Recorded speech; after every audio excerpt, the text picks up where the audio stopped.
J'ai tellement la haine les amis, j'ai tellement la haine, tellement l'Espagne aujourd'hui devait gagner, tellement l'Espagne méritait de gagner à mon sens contre l'Allemagne. On a quand même eu globalement une domination espagnole la plupart du temps, que ce soit en termes de possession de balles, de duels remportés, que ce soit en nombre d'occasions, occasions franches, occasions intéressantes. Mais globalement, l'Espagne aujourd'hui a parfaitement mis en évidence ce que je disais notamment dans ma vidéo présentation avant le mondial de cette équipe et cette sélection que j'affectionne tant, c'est que même si tu as un grand collectif qui va compenser peut-être le manque d'individualité à certains postes pour faire la différence, l'Espagne aujourd'hui manque cruellement de plusieurs tueurs ou tout simplement d'un grand tueur dans son équipe. Parce que quand tu affrontes le Costa Rica, que tu mets 7 buts par un grand collectif, que tout le monde participe à la fête, etc., que c'est tellement fluide qu'avec le talent collectif et individuel, tu fasses la différence par rapport à ton adversaire, là dès que le niveau en termes d'individualité se retrouve un petit peu quasiment au même niveau, parce que globalement l'Espagne et l'Allemagne, c'est quand même deux sélections de très très haut niveau, hein, c'est vraiment le haut du panier, des favoris, etc. Donc forcément là tu as deux collectifs de grand niveau qui s'affrontent, le tien prend le dessus, mais globalement ça manque d'une individualité, d'un grand buteur qui pourrait faire la différence quand tu es en train de surdominer le match. Morata est rentré à la place de Ferran Torres, il a marqué quasiment juste après, donc il a montré quand même que Morata c'était quand même normalement l'attaquant titulaire de l'équipe d'Espagne. Ça déjà à l'Euro 2021 il était ultra décisif, dans les compétitions globalement il est ultra décisif avec l'Espagne, mais là pour le coup à part ça, il manque de quelqu'un qui accélère, qui fasse la différence sur un dribble, qui fasse le bon décalage, qui va apporter peut-être ce soupçon de talent qui pourrait justement faire déjouer les blocs resserrés, qui pourrait trouver la solution quand tu es en plein temps fort, qui t'attend pas d'avoir fait 170 passes avant de pourquoi pas tenter une frappe de près, de loin, etc. Et franchement c'est un peu dommage. L'Espagne manque vraiment de ce talent-là. On aurait pu penser que ce serait Ansu Fati, mais celui-ci, depuis ses nombreuses blessures, qui manque de rythme avec le Barça, qu'il a du mal aussi maintenant à s'imposer au Barça, qui s'impose plus en sélection, c'est compliqué. Il y a Nico Williams mais il est encore assez jeune, Dani Olmo et Asensio ils ont de grandes qualités techniques sur les frappes, sur les passes, mais après au niveau des dribbles, au niveau de ce déclic j'allais dire vraiment purement offensif, ça manque d'une classe mondiale encore ou deux. Ferran Torres, comme d'habitude le mec il est capable de faire énormément de bonnes choses, de déborder, de dribbler, d'être présent des fois pour marquer des buts, mais dans les grands matchs c'est là aussi que le bas blesse et c'est là aussi où il est totalement absent. Et pour moi, Ferran Torres, même si de base à l'époque je l'aimais bien et tout, en plus il devait même signer au Real Madrid à un moment donné, depuis 2-3 ans, Ferran Torres, on arrive à un moment donné où quand tu parles de lui, si tu sais que à part du fait que là en ce moment il sort avec la fille de Luis Enrique et que ça aide un petit peu sa présence dans le groupe, moi globalement si lui ça fait pas la fille de Luis Enrique, je le mettrais pas titulaire et encore moins dans les grands matchs, ça c'est clair et net, c'est clair et net.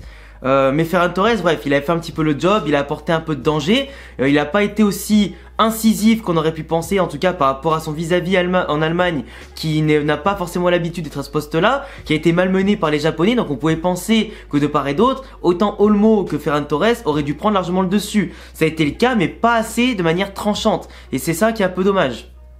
On manque de percussion, on manque de verticalité et c'est un petit peu ça qui a posé problème au jeu de l'Espagne.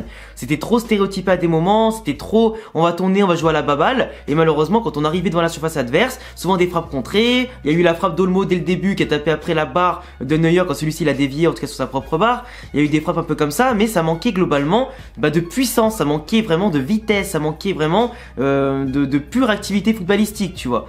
Après les Allemands mine de rien étaient totalement perturbés parce que de base Flick a mis notamment dans son équipe Goretzka titulaire et a sorti de son 11 titulaire avec Kai Havertz. Donc du coup il a renforcé le milieu de terrain avec Gundogan, avec Kimmich et avec Goretzka pour essayer pourquoi pas d'imposer un défi physique à l'Espagne.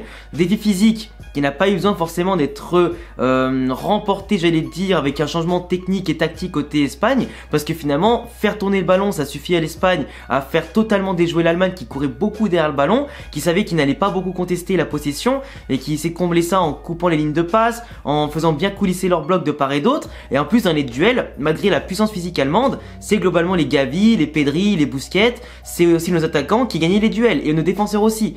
Donc globalement plus de puissance physique d'un côté, mais plus d'efficacité de l'autre côté. Donc c'est pour ça que les Allemands, pendant une mi-temps, quasiment, ils n'ont absolument rien produit, à part une petite frappe qui n'était pas dangereuse.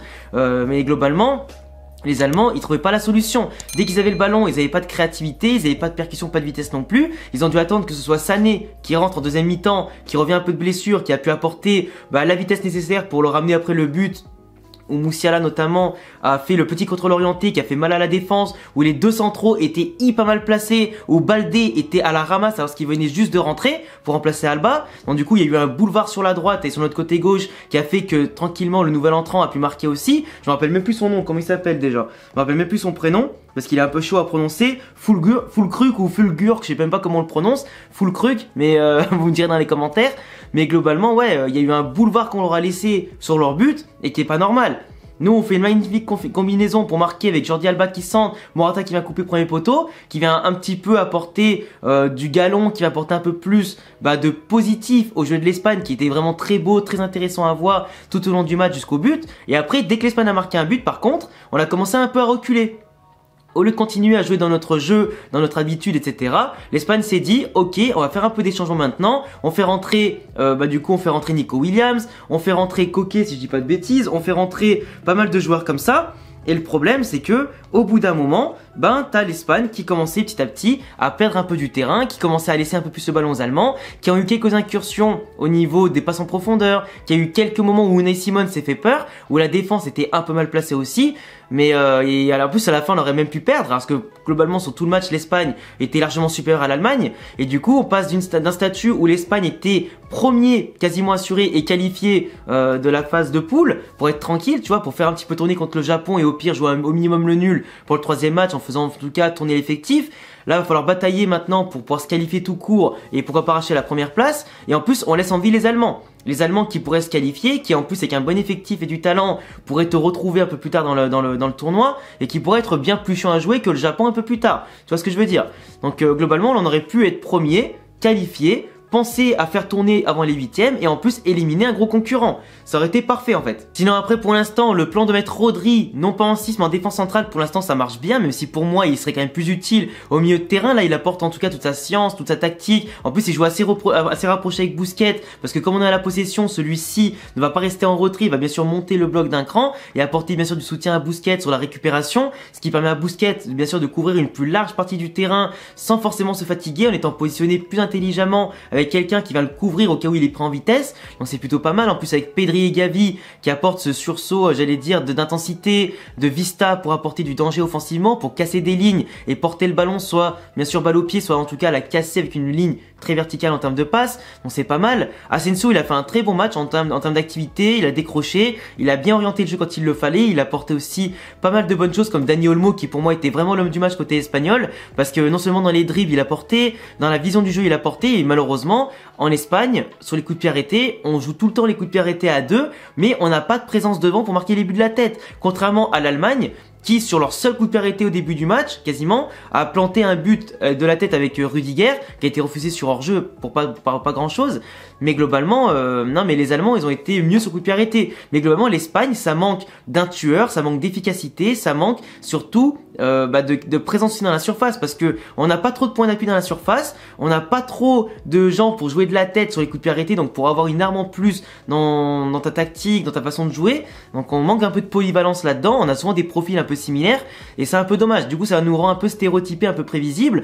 Là, les Allemands, malgré une défense qui est pourtant assez fragile, finalement, ils n'ont pris qu'un but et ils n'ont pas perdu le match. Donc pour moi, c'est un peu dommage. Quand je vois la misère que leur ont mis les Japonais et que nous, on n'a pas moins de talent que les Japonais, on aurait dû les mettre plus à mal que ça. C'est ce qu'on a fait, mais ils ont pas plié. Et c'est quand même un peu dommage. Je trouve que c'est quand même 3 points perdus. Enfin, 2 points perdus vu qu'on a fait un match nul. Mais 2 points perdus, un peu injustement par rapport à la physionomie du match. Mais les Allemands, en tout cas, ont su faire le dos rond. Ils ont su jouer avec leurs armes aussi quand ils avaient pas le ballon. Quand ils l'ont eu, ils ont fait en tout cas ce qu'il fallait. Apporter du talent, de la vitesse, de la technique avec des mecs comme Musiala qui est hors norme, comme Gnabry, comme Sané. Et voilà, après le milieu de terrain a tenu comme il pouvait malgré qu'ils perdaient les duels. La défense, ils étaient à ça de lâcher à chaque fois, mais ils étaient quand même toujours présents au dernier moment. Manuel Neuer, toujours impeccable. Donc pour moi, l'Allemagne, tu vois, on peut pas forcément compter sur eux comme étant les futurs grands gagnants à mon sens.